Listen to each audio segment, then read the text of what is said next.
नमस्कार दोस्तों, हमारे इस चैनल में आप लोगों का स्वागत है। आज के इस वीडियो में मैं आप लोगों को संपूर्ण शिव महापुराण के प्रथम खंड के दूसरे अध्याय की कथा सुनाने जा रही हूँ। दोस्तों, अगर आप इस चैनल पर पहली बार आए हैं तो चैनल को सब्सक्राइब करके बेल नोटिफिकेशन ऑन कर ले। कथा इस प्रकार है। शौनक आदि ऋषियों के मुख से निकले हुए इन शब्दों को सुनकर सूत जी अत्यंत प्रसन्न हुए। तदुपरांत उनको प्रसन्न करते हुए इस प्रकार कहने लगे, हे शौनकादि ऋषियों, आपने जो प्रश्न मुझसे किया है वही प्रश्न एक समय नारद जी ने श्री ब्रह्मा जी से किया था। उस समय श्री ब्रह्मा जी ने उन्हें समुचित उत्तर देकर प्रसन्नता प्रदान की थी। मैं आपसे वही प्रसंग कहता हूँ। एक बार देवर्षि नारद जी तपस्या करने के निमित्त हिमालय पर्वत पर जा पहुँचे और वहाँ श्री गंगा जी के तट पर बैठकर अत्यंत कठिन तपस्या करने लगे। उन्होंने निश्चल भाव से सहस्त्रों वर्षों तक घोर तपस्या की। उनकी उस उग्र तपस्या को देखकर देवताओं के राजा इंद्र अत्यंत भयभीत हुए। उन्होंने यह समझा कि नारद जी मेरे इंद्रासन पद की प्राप्ति के लिए ही संभवतः ऐसी कठिन तपस्या कर रहे हैं।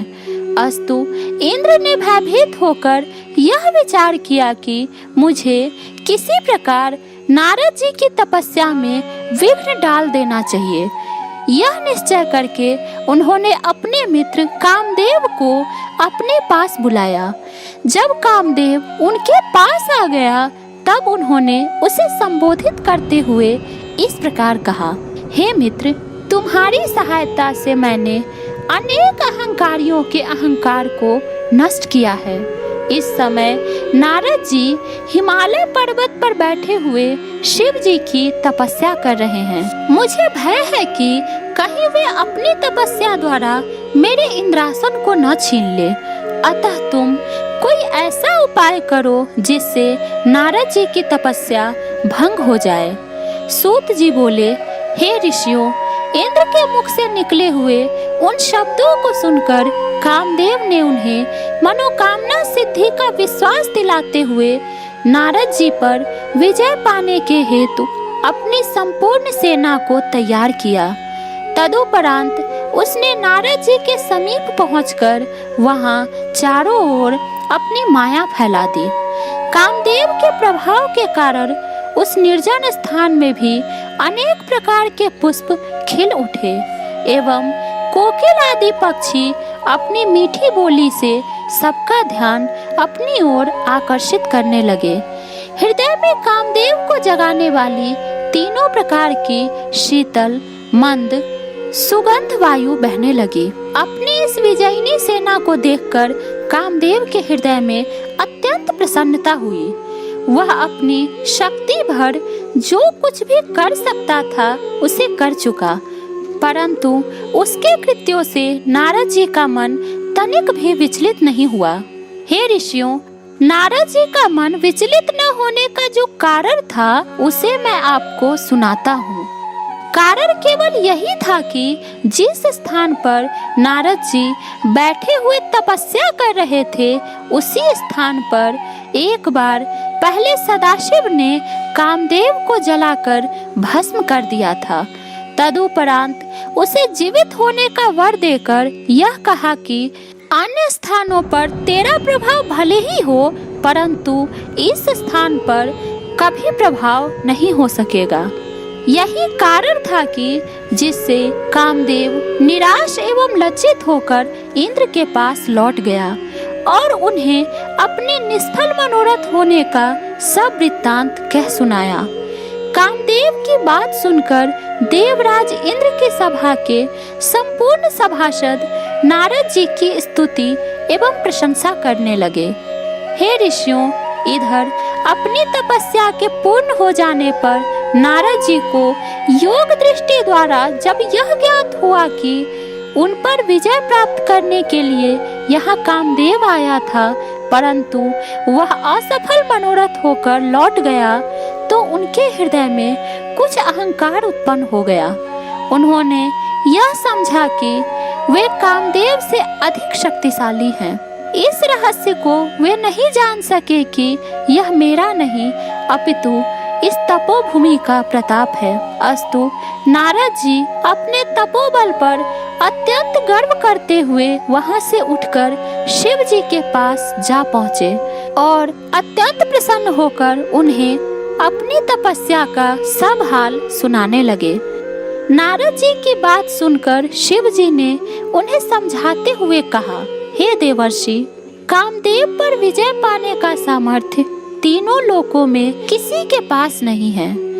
तुमने मुझसे तो यह बात कही, परंतु मैं तुम्हें समझाता हूँ कि तुम विष्णु लोक में जाकर इस बात को मत कह बैठना। तुम इस बात को अपने मन में गुप्त ही रखना। हे ऋषियों, अहंकार में डूबे हुए नारद जी को शिव जी की यह बात अच्छी नहीं लगी। अस्तु वे उनसे विदा लेकर ब्रह्मा जी के समीप जा पहुँचे। वहाँ भी उन्होंने अपनी प्रशंसा करते हुए तपस्या तथा कामदेव पर विजय प्राप्त करने का वृत्तांत कह सुनाया। अपने पुत्र नारद के उस अहंकार को देखकर ब्रह्मा जी ने भी भगवान सदाशिव की भांति उन्हें बहुत समझाया, परंतु नारद जी के हृदय में अहंकार अपना घर कर बैठा था। इसलिए पिता का समझाना भी उन्हें अच्छा नहीं लगा और वे वहां से उठकर विष्णु लोक में जा पहुँचे। नारद जी को आता हुआ देखकर भगवान विष्णु अपने आसन से उठकर उन्हें अपनी छाती से लगाते हुए बोले, हे देवर्षि, अब तक आप कहाँ रहे? यह सुनकर नारद जी ने अपनी तपस्या तथा कामदेव पर विजय प्राप्त करने का संपूर्ण वृत्तांत उनसे भी कह दिया। उस समाचार को सुनकर भगवान विष्णु सदाशिव की इच्छा समझकर मन ही मन हंसते हुए बोले, हे नारद जी, जो मनुष्य ब्रह्म ज्ञानी नहीं है और पर ब्रह्म की आराधना से रहित है, उन्हीं के हृदय में मोह की उत्पत्ति होती है। आप तो ब्रह्मचर्य व्रत को धारण करने वाले हैं, तब भला कामदेव आपका अनिष्ट कैसे कर सकता है? भगवान विष्णु के मुख से इन शब्दों को सुनकर नारद जी और भी अहंकार में भर गए और इस प्रकार अभिमानपूर्ण वचन बोले, हे प्रभु, मुझे यह शक्ति आपकी कृपा से ही प्राप्त हुई है। हे ऋषियों, इतना कहकर नारद जी भगवान विष्णु से विदा लेकर चल दिए। उस समय भगवान सदाशिव ने अपने हृदय में यह इच्छा की कि मुझे नारद का अहंकार दूर कर देना चाहिए। अस्तु उनकी इच्छा से जिस मार्ग से नारद जी चले जा रहे थे, उस मार्ग में स्वर्ग के समान सुंदर एक श्रेष्ठ नगर शीघ्र ही बस गया। उस नगर में शीलनिधि नामक राजा राज्य करता था। जिस समय नारद जी उस नगर से होकर जा रहे थे, उस समय उस राजा की कन्या के स्वयंवर का आयोजन हो रहा था। उस राजकन्या की सुंदरता पर संपूर्ण संसार मुग्ध था। नगरवासियों द्वारा जब नारद जी को यह वृत्तांत ज्ञात हुआ, तो वे भी उस स्वयंवर सभा में जा पहुँचे। अब राजा शीलनिधि ने अपनी सभा में नारद जी को पधारते हुए देखा, तो उसने आगे बढ़कर उनका अत्यंत सम्मान किया। फिर उन्हें ले जाकर अपने आसन पर बैठा दिया। इसके उपरांत उस राजा ने अपनी परम सुंदर कन्या को भी बुलाकर नारद जी के सम्मुख उपस्थित कर दिया। बहुत समय तक नारद जी उस कन्या के अनुपम स्वरूप को अपलक दृष्टि से देखते रहे। तदुपरांत जब उन्होंने उस कन्या के लक्षणों का विचार किया, तो यह पाया कि जो भी मनुष्य इस कन्या का पति होगा, वह संसार में अमर होकर अक्षय कीर्ति को प्राप्त करेगा और युद्ध में कभी भी किसी से भी परास्त न हो सकेगा। कन्या के इन लक्षणों को विचार कर नारद जी वहां से उठकर अपने मार्ग पर फिर चल दिए। परंतु इस समय उनका मन काम के वशीभूत होकर उस कन्या को स्वयं प्राप्त करने को लालायित हो रहा था। इस प्रकार वे अपनी बुद्धि के विपरीत कामदेव के जाल में फंस गए और उन्होंने यह भी विचार किया कि जब तक मैं सुंदर नहीं हूँ तब तक मुझे उस कन्या का मिलना असंभव है, क्योंकि स्त्रियां सुंदरता को ही अधिक प्यार करती है। अस्तु मुझे यह उचित है कि मैं भगवान विष्णु से उनकी सुंदरता मांग लूं और राजकुमारी को मोहित कर अपने साथ विवाह करने के लिए उसे तैयार कर लूं। हे ऋषियों, इस प्रकार निश्चय करके नारद जी वही मार्ग में एक स्थान पर बैठकर श्री विष्णु का ध्यान करते हुए प्रार्थना करने लगे कि हे प्रभु, संसार में आपके समान मेरा हित चिंतक अन्य कोई नहीं है। अस्तु आप यही प्रकट होकर मेरा मनोरथ पूर्ण करें। नारद जी की प्रार्थना को सुनकर श्री विष्णु उसी स्थान पर प्रकट हो गए। जब नारद जी ने उन्हें अपना मंतव्य सुनाया तो उन्होंने उत्तर दिया, हे नारद, जिस प्रकार वैद्य रोगी की इच्छा के प्रतिकूल भोजन देता है उसी प्रकार मैं भी आपकी सेवा करूंगा। इतना कहकर श्री विष्णु अंतर्धान हो गए। नारद जी उनके गूढ़ वचनों का भावार्थ नहीं समझ सके। अस्तु नारद जी का संपूर्ण शरीर तो श्री विष्णु जैसा हो गया, परंतु उनका मुख बंदर जैसा बना रहा। नारद जी वहां से उठकर शीघ्रता पूर्वक पुनः राजसभा में जा पहुँचे। नारद जी बारंबार उचकते हुए मन ही मन यह विचार करके प्रसन्न होने लगे कि अब राजकन्या मुझे छोड़कर अन्य किसी को वरण नहीं करेगी। उस सभा में नारद जी के इस नए स्वरूप को कोई नहीं देख सका, अतः सबने उन्हें नारद समझकर ही प्रणाम किया।